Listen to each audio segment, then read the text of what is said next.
Mallu Ravi BRS పై తీవ్ర స్థాయిలో comments చేశారు. బీఆర్ఎస్ నాయకుల మాటలు దయ్యాలు వేదాలు వల్లిస్తున్నట్లు ఉందని ఎద్దేవా చేశారు.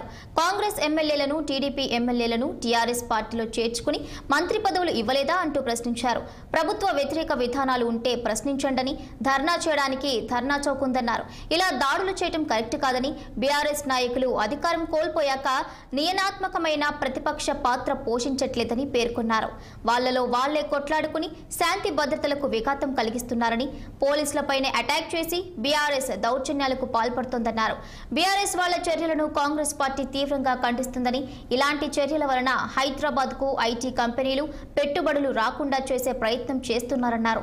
కాంగ్రెస్ 10 ఏళ్లు ప్రతిపక్షంలో ఉండి వ్యవస్థల మీద దాడులు చేయలేదని, రాజ్యాంగ హక్కులను ఉపయోగించుకుని పని చేయాలన్నారు. వ్యవస్థకు వ్యతిరేకంగా పని చేయొద్దని ఆగ్రహం వ్యక్తం చేశారు. బీఆర్ఎస్ నాయకులు అధికారం కోల్పోయిన తర్వాత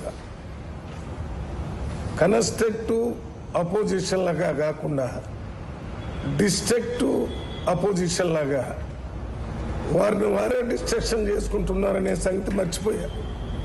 వారిలో వారే కొట్లాట చేసుకుంటూ రాష్ట్రంలో శాంతి భద్రతలకి విఘాతం కలిగిస్తూ పోలీసుల మీదనే అటాక్ చేసేటటువంటి ఒక దురదృష్టకరమైనటువంటి రాజకీయాల్ని బీఆర్ఎస్ పార్టీ చేస్తుంది. దాన్ని తీవ్రంగా ఖండిస్తున్నాం. ఈ రకంగా చేయటం వల్ల ఐటీ కంపెనీలు కానీ, ఇండస్ట్రీస్లు కానీ, ఇన్వెస్టర్స్ కానీ హైదరాబాద్కు రావడానికి భయపడే పరిస్థితిని చేస్తున్నారు.